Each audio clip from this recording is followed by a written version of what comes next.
Hey guys, it's Anastasia coming at you from beautiful Cusco, Peru. And I'm back today to give you some more advice on how to thrive on your new vegan lifestyle. If you've been keeping up with my blog at all, you've probably seen that I have already posted this topic in writing on my blog, but again, I've been having problems with internet and electricity and things that are necessary for uploading a YouTube video. So sorry this video is so late in getting out. I really am trying. So our topic today is how to eat vegan on a budget. It's really easy to get this picture of veganism as being a very privileged way of living. Like if you were to look at celebrities and like the way they do things and just eating at fancy vegan restaurants and dresses that cost more than my rent for like a year. And even just watching like some vegan YouTubers, like how often they go out to eat and like the kind of like things that they have available to them, maybe you don't. And then it could be really easy to get discouraged just if you take this as like your only picture of how to be vegan. But you don't have to do it that way, and veganism is actually accessible to pretty much anybody. And in this video I'd like to give you 5 tips on how you can save money. So this video is for my economically challenged friends like me. Okay, so tip number 1 is keep it simple. This is really helpful, like especially at first. I feel like when maybe you don't have as much cooking experience, you don't really know what you're doing. Buy the staples, the necessities, like beans and rice and spinach, sweet potatoes, bananas, like things that you maybe have already been eating anyway, and work with these at the beginning. Buying specialty products like fake meats and stuff is nice and it's fun, and buying like protein powders and vitamin waters and all this stuff is really great, but it can get really fucking expensive, as you've probably seen just like looking at the specialty section of your grocery store. So those things are nice to have once in a while, but if you're working with a budget, just stick with the staples at first, especially like when you're learning to cook. Buy beans and rice and potatoes and those kinds of things, and kind of eschew like the other more expensive specialty things until you're at more of a financially stable point in your life. Number 2 is buy in season. This is an important thing that people often overlook, I think, when they just like throw whatever they want into their cart. Depending on where you live, like different food grows in different seasons, obviously. And if you buy food that's in season, that means that it hasn't been shipped in from wherever, and it'll cost you less money.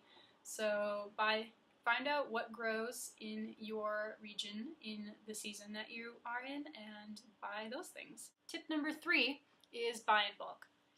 While it's really nice to buy like single serving packages of things, or like pre-cut vegetables and fruits to throw right into your lunches, while it's really nice to do that, that can add up financially. If you buy something in bulk, it is usually cheaper, especially like if you get it in the bulk aisle, like you fill up a bag or something, or if you buy like the whole fruit and chop it up yourself, it's usually less expensive that way. Plus, with fruits and vegetables, the ones that are pre-cut usually don't stay fresh as long anyway.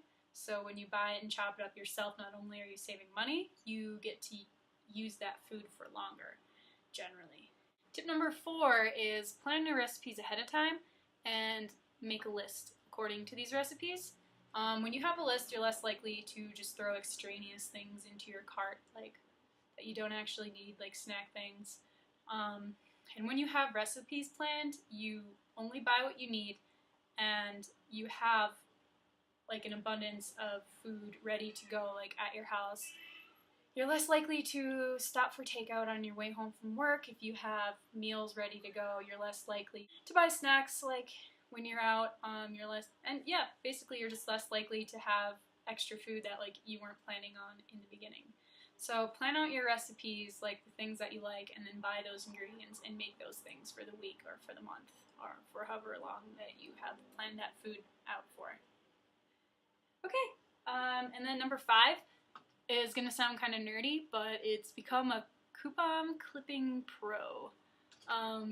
When you're clipping coupons, you may kind of feel like an old married person, but it's actually really, really useful. I've saved a lot of money just like taking those little bargain shopper things that they leave on your front porch anyway, and looking through them for things that I was already going to buy anyway, usually like beans, spinach, rice, quinoa, like those kind of things. If there's a coupon in there for that, it's like, yes, awesome, like why wouldn't I use it, because I was going to buy those things anyway.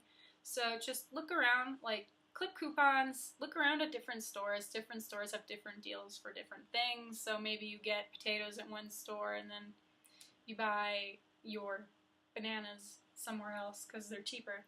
So just like be aware of deals, especially like even if you're just shopping in the store, like look at the sizes, like in ounces or whatever of the price, and then look at the other size and see like what you get for your money. Like see what you get more of, and then pick that one. Yeah, so a lot of people find veganism to be inaccessible because they think they have to buy these like specialty items and all these like specialty vitamins to be healthy, and that's just not true. If you plan out your meals right, you can get all the nutrients that you need from your food. And like if you want to supplement with a vitamin at the end of the day, go for it. But you really can. You can be healthy on a budget. As much as I hate using that word, it's true. Like if you do want to spend less money on your food and still be healthy, it's a doable thing, especially if you apply all of these tips that I have laid out here for you. That's it for today, guys. Please let me know what you think in the comments. If I missed any like really good tips that you want to share for saving money on your vegan food, please put them below. I'd love to read them. If you want to read a print version of this video, check out my blog. I have an article about this in my blog, as well as a lot of recipes that are quite cheap once you add it up at the end. Quite cheap and quite delicious. So check that out if you want. You can also follow me on Instagram. All that stuff is linked below. And until next time, wander on, my vegan friends.